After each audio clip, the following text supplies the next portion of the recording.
እጅግ ያሳዝናል። ይህ የምትመለከቱት ቤተክርስቲያን ሌሊቱ በእሳት አደጋ ሙሉ በሙሉ ተሰብሯል።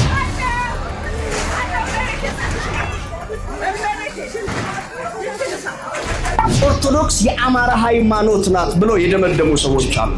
እኛ ጋር የምስራች የለም። ሽርካ ወረዳ ላይ አርብ ሌሊት ለቅዳሜ አጥቢያ 3 ሰዎች ተገድለዋል፣ 4 ሰዎች ደግሞ ታግተዋል ሲል የአርሲ ዞን ሀገረ ስብከት አስታውቋል። እንግዲያው ከእግዚአብሔር ጋር መነጋገር የሚፈልግ ይጹም፣ ከሰይጣንና ከስጋው ጋር መነጋገር የሚፈልግ ደግሞ ይብላል። ምርጫው እናንተ። ሙሴ ይሄንን ጾም ጾሞ እግዚአብሔርን አነጋገረ። ከዚህ በላይ ድልስ አለ ወይ? ጾመ ነቢያት መቼ ይገባል በሚለው ጉዳይ ላይ 3 አይነት የተሳሳተ ምልከታ ብንሰርክም ባንሰርክም እንኳን ክርስቲያኖን መሬት እንኳን ኦርቶዶክስ ሆነ ሰብስክራይብ ምንድነው የማታደርጉት? ለምንድነው የማታደርጉት? አሁን አድርጉ።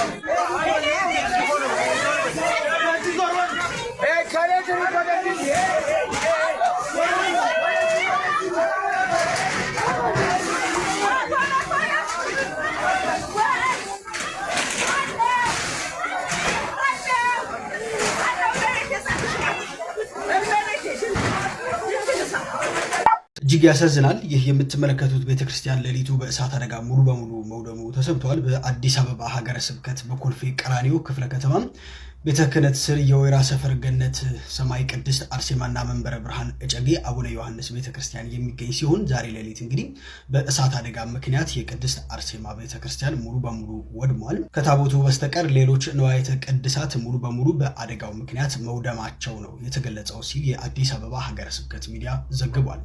እኛ ጋር የምስራች የለም። ሽርካ ወረዳ ላይ አርብ ሌሊት ለቅዳሜ አጥቢያ 3 ሰዎች ተገድለዋል፣ 4 ሰዎች ደግሞ ታግተዋል ሲል የአርሲ ዞን ሀገረ ስብከት አስታውቋል።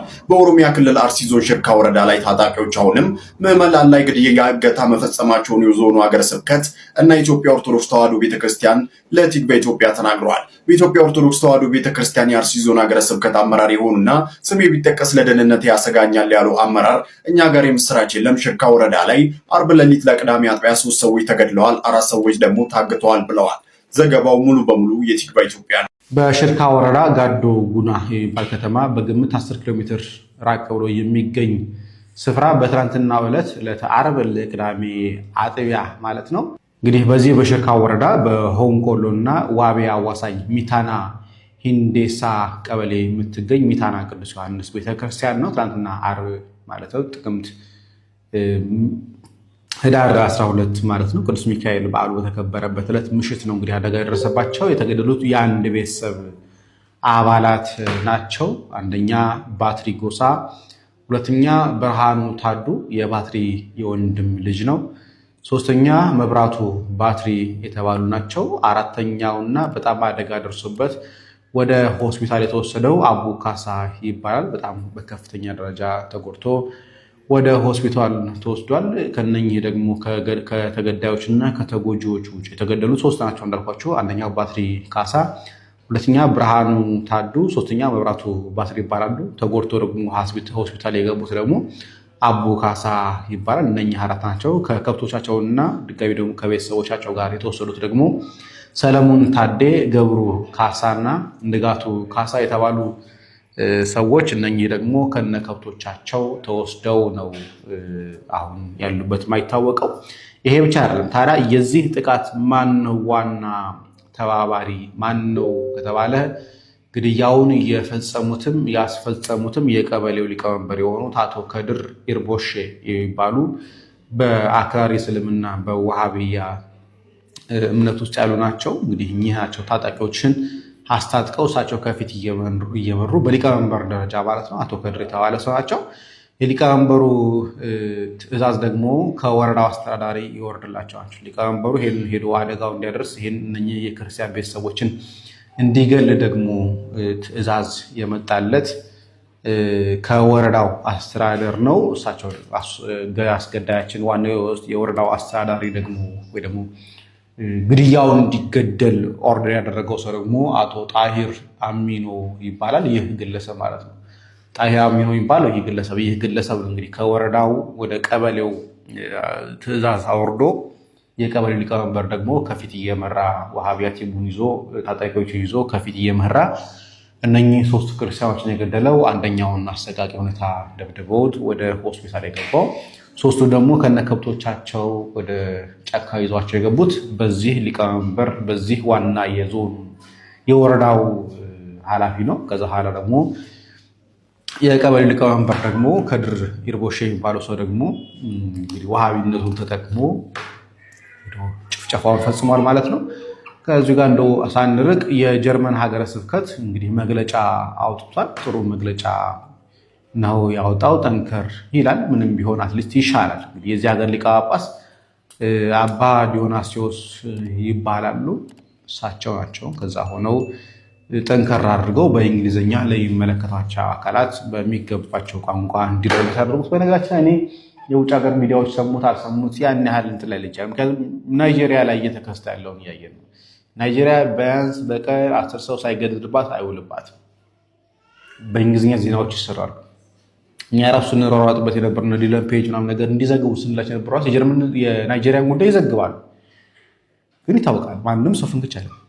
በጠቅላይ ሚኒስትር በፕሬዚዳንት ደረጃ እየተዋሻ ያለው ምንም እየተፈጸመ አይደለም ብሎ የሚዋሻው ነገር ግን ቀብራቸው ይታወቃል። ግድያቸው 200 ክርስቲያኖች ታፍነው ከትምህርት ቤታቸው ከማደሪያ ትምህርት ቤቶች አዳሪ ትምህርት ቤቶች አሉ። በተለይ በዚህ ናይጄሪያ ላይ ብዙ አዳሪ ትምህርት ቤቶች አሉ። ከዛ ጭምር ነው ካሉበት እየተወሰዱ 200 ተማሪዎች 100 ተማሪዎች ደግሞ እነዛ ደግሞ ራንሰም ሲጠይቁ ብር አምጡና ልጆቻችሁን እንለቅላቸዋለን ብሎ ሲለው መንግስት ደግሞ ማንም ሰው ለነሱ ብር የሚሰጥ ካለ እሱ ራሱ ይሄን ያህል ጊዜ ይቀጣል ብሎ ትዕዛዝ ጭምር ያወጣ መንግስት ያለባቸው እና የክርስቲያኖች እልቂት ዓለም አቀፋዊ ነው። በቃ የኦርቶዶክሳውያን እልቂት፣ የክርስቲያኖች እልቂት ሙስሊም ባለበት ወሃቢያ ባለበት በሙሉ ክርስቲያኖች አንገታቸው ለሰይፍ መዳረጉ የሚዘነጋ ነገር። ሰኞ ህዳር 15 የገና ጾም ይገባል። የገና ጾም 44 ቀናት የሚጾም ጾም ሲሆን የተለያዩ ስያሜዎች አሉት። ከነዚህ ውስጥ እኔ 3ቱን ነግራችኋለሁ። አንደኛ ጾመ ነቢያት ይባላል። ይህም ነቢያት ስለ ክርስቶስ መምጣትና መወለድ ተስፋ በማድረግ በተለያየ ጊዜ የጾሙት ጾም ስለሆነ ነው። ሁለተኛ ጾመ አዳም ይባላል። ይህም እግዚአብሔር ለአዳም ከልጅ ልጅ ተወልጄ አድንሃለሁ የሚለው የተስፋ ቃል የተፈጸመበት በመሆኑ ጾመ አዳም ይባላል። ሶስተኛው ጾመ ስብከት ይባላል። ይህም በዚህ በገና ጾም በስፋት የሚሰበከውና የሚሰጠው ትምህርት ስለ አምላክ ሰው መሆን ስለሆነ ነው። ቀሪ የገና ጾም ስያሜዎችን ሌሎች እንዲማሩበት ኮመንት ላይ አስቀምጡ። እንኳን ለገና ጾም በሰላም አደረሳችሁ። ጾሙም የበረከት ጾም ያድርግልን። ስሙልኝ አባ የሚናገሩትን ጾም ምን ይጠቅማል ብትሉ ይሄ የነቢያት ጾም አሁን ህዳር ጾም የምንለው ምን ጾመው ከእግዚአብሔር ጋር የሚያነጋግር ጾም ነው። እንግዲያው ከእግዚአብሔር ጋር መነጋገር የሚፈልግ ይጾም፣ ከሰይጣንና ከስጋው ጋር መነጋገር የሚፈልግ ደግሞ ይብላል። ምርጫው እናንተ ነው። ሙሴ ይሄንን ጾም ጾሞ እግዚአብሔርን አነጋገረ። ከዚህ በላይ እድልስ አለ ወይ? እግዚአብሔርን ከማነጋገር በላይ ምን እድል አለ? እግዚአብሔርን ለማነጋገር 100 ዓመትስ ብንራብ እግዚአብሔርን ማነጋገር እኮ የነፍስ ጥጋብ እኮ ነው። እግዚአብሔርን ማየት እሱን መስማት አጸም ዘይነብበኒ እግዚአብሔር አምላኬ እስመ ውእቱ ይነብብ ሰላም ለሕዝቡ። እግዚአብሔር ንግግሩ ሰላም ነው፣ ልብን የሚያረጋጋ የእግዚአብሔር ንግግር የሞት ማሰሪያን የሚቆርጥ ነው። ጾመ ነቢያት መቼ ይገባል በሚለው ጉዳይ ላይ 3 አይነት የተሳሳተ ምልከታ አለ። መቼ ይገባል የሚለው ላይ እንግዲህ በቤተ ክርስቲያናችን ስርዓት መሰረት ጾሙ ሁል ጊዜ ነው። በዘመነ ማቴዎስም፣ በዘመነ ማርቆስም፣ በዘመነ ሉቃስም፣ በዘመነ ዮሐንስም ሁል ጊዜ የሚገባው ህዳር 15 ቀን ብቻና ብቻ ነው። ደግሜ እላለሁ፣ ይሄ ጾም ሁል ጊዜም የሚገባው በአራቱ ዘመናት ህዳር 15 ቀን ብቻና ብቻ ነው። ከምን አግኝተው ነው?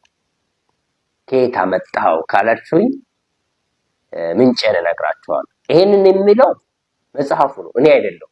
ቀደም እንዳልኳችሁ እንግዲህ የቤተ ክርስቲያናችን በጣም ታላቁ የሥርዓት መጽሐፍ ፍትሐ ነገሥት ነው።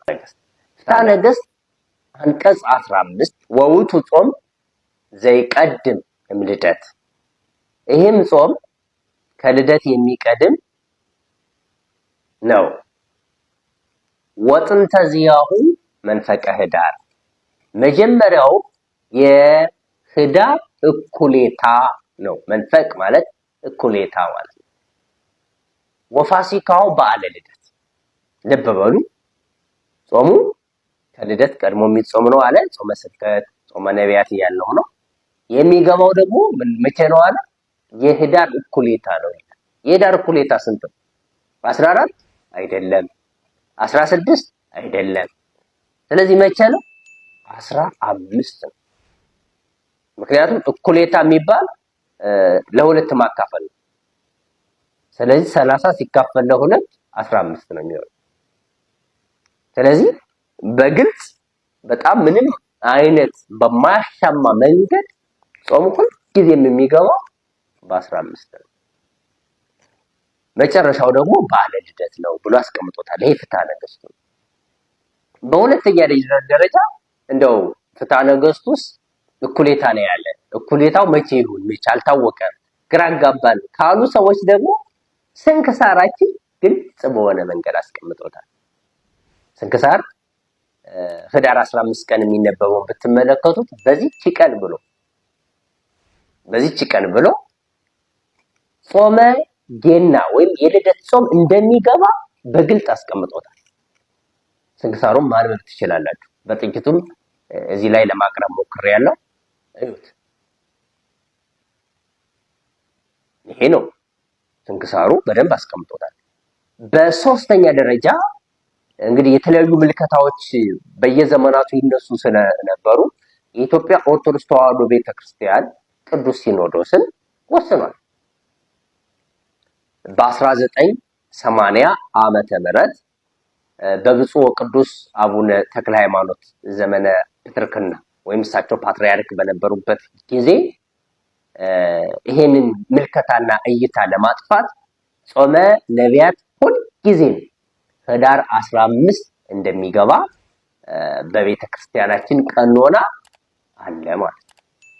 ስለዚህ ስንክሳራችን ህዳር 15 ቀን ካለ ትልቁ የቤተ ክርስቲያናችን ፍትሐ ነገሥትን የህዳር እኩሌታ ብሎ 15 ቀን ካለ የቤተ ክርስቲያናችን ቅዱስ ሲኖዶስም በ1980 ዓመተ ምህረት ከወሰነ የኛ ድርሻ የተወሰነውን ስርዓት ይዞ መቀጠል እንጂ አዲስ ቀኖና መፍጠር አይደለም። ይሄ ጥርት ያለ የቤተ ክርስቲያኗ ትምህርት ነው። ሰዎች ግን በዚህ ዙሪያ ላይ ምን ይላሉ የሚለውን ስንመለከት አንዳንዶች ጾመ ነቢያት በሶስቱ ወንጌላውያን ማለትም በዘመነ ማርቆስ፣ በዘመነ ማቴዎስ እና በዘመነ ሉቃስ በ16 ነው የሚገባ። ልብ በሉ። በዘመነ ዮሐንስ ግን 28 ቀን ስለሚገደፍ በ15 ይገባል የሚሉ ሰዎች አሉ። መነሻቸው ምንድነው ከተባለ በ16 እንደሚገባ መነሻ የላቸው። ፍትሐ ነገሥቱም አይናገርም በ16 ይገባል ላይ ስንክሳርም ምንጭ የላቸው። ስለዚህ በ16 ብለው የሚናገሩ ሰዎች ፍጹም ስህተት ናቸው። እኔ በጣም የገረመኝ ድፍረት ፍትሐ ነገሥት ያሳተሙ ሰዎች በቅርቡ የታተመ አንድ ፍትሐ ነገሥት አለና እሱ ራሱ ዘሩ የሌለው እዚህ ጋር አስቀምጬላችኋለሁ። ዘሩ የሌለው ዝም ብሎ ሀተታ ላይ ጾመ ነቢያት ከህዳር 16 እስከ ታኅሳስ 28 ቀን ነው የሚውለው ብሎ ተናግሯል ወይም ጽፏል። ሰው ይሄ በጣም ትክክል አይደለም። ቤተክርስቲያንንም መድፈር መስተካከል አለበት። ፈጽሞ ስህተት ነው። ኦርቶዶክስ የአማራ ሃይማኖት ናት ብሎ የደመደሙ ሰዎች አሉ። ኦርቶዶክስ አመንታ አማራ ሚት በሃይማኖት ቀልድ የለም። ሃይማኖት እንደ አይናችን የምናያት አንዳንድ ሰዎች የኦርቶዶክስን እምነት ወይም የኦርቶዶክስን ሃይማኖት በቀጥታ ከአማራው ጋራ ለጥፎ ኦርቶዶክስ የአማራ ሃይማኖት ናት ብሎ የደመደሙ ሰዎች አሉ። አይደለም፣ አትሳሳቱ። ኦርቶዶክስ የአማራ ሃይማኖት አይደለችም። የሀገራችን መጥፎ ፖለቲካ ነው ይሄ። ይችን ሃይማኖት የመሰረታት የቆረቆራት ራሱ ክርስቶስ እንጂ አማራ አይደለም። ልክ እንደ ኦሮሚያው ልክ እንደ ደቡቡ አንድ የአማራ ተወላጅ አማራ ክልል ቤተክርስቲያን ሄዶ ነው ሥርዓተ ጥምቀት የሚቀበለው። አያስኬድም እንዲህ አይነቱ ፍልስፍና። ይሄ የወረደ የወደቀ አስተሳሰብ ነው። እኛ ስንጠመቅ በአብ በወልድ በመንፈስ ቅዱስ በአንድ አምላክ አይተባችንን አንበጥስም በማለት ክርስትናዬን ትቼ ክርስቶስን ትቼ አልሄድም በማለት ኦርቶዶክሲን አመንታ አማራ ሚት መቃባ ኢልማ አፉረ ቁልቁሉ ዋቀ ቶኪቸ ጀነት ጩበምነ መሌ አማራ ተውዳፍ ዮኪ ጉራጌ ተውዳፍ ዮኪን ሞ ኦሮሙማ ኬኛ ገዲሱዳፍ ጀነሚደን ጩበም ሁበዳ ኬሰቱ ደርገጎን ረኪነ ጉዳኖ ኬሳ ቀብ አስክ ተጃጅላ መነ ዋቀዮት አስክን ፋርፈት ጋበሲ ባቴሞ መጋለጌ አችሙን ጅጅረምቴ ለመብራታ ሂንተው አመንቲን ከን ሰሚራት ሲያስኒ ከን ብየለፋት siyaasi lubbuu keen fayyisho boleessako warri siyaasa gaggeessan danuun isaanii biyyootti gadi deebi'aniiru dhiisanii deemaniiru jaarraa lama sadii dura warri jiran har'a deebi'anii biyya kana abboomuu hin danda'an dhiisan deeman amma naafatii situ jira keessattuu bara kana keessatti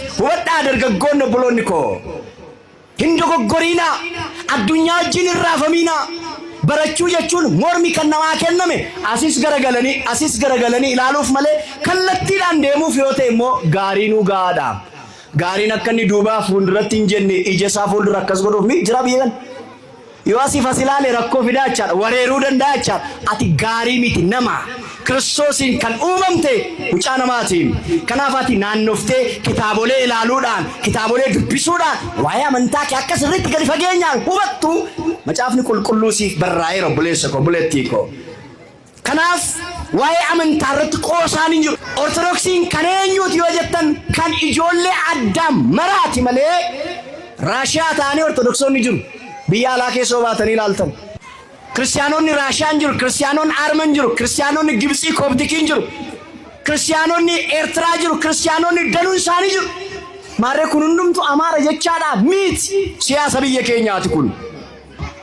Namoonni biyya keenyaa tokko miidiyaarra ba'anii ortodoksii jechuun gaafa qeesiin ortodoksii tokko iddoo biraadhaa dhufee bishaan qonyee tokko fuudhee isa Oromoo irratti facaasee yeruma sana maqaasaa eenyummaasaa Oromummaarraatii gara Amaaraatti jijjiiraa jedhan.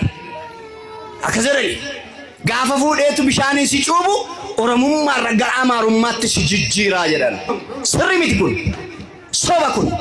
Inni Amaaraa'oo meenattima inni Amaara immoo dhaqee cuubamoo inni soon cuubama inni immoo eessaa gara eessaatti jijjiirama re attima hin deemsisu ብንሰርቅም ባንሰርቅም እንኳን ክርስቲያኑን መሬት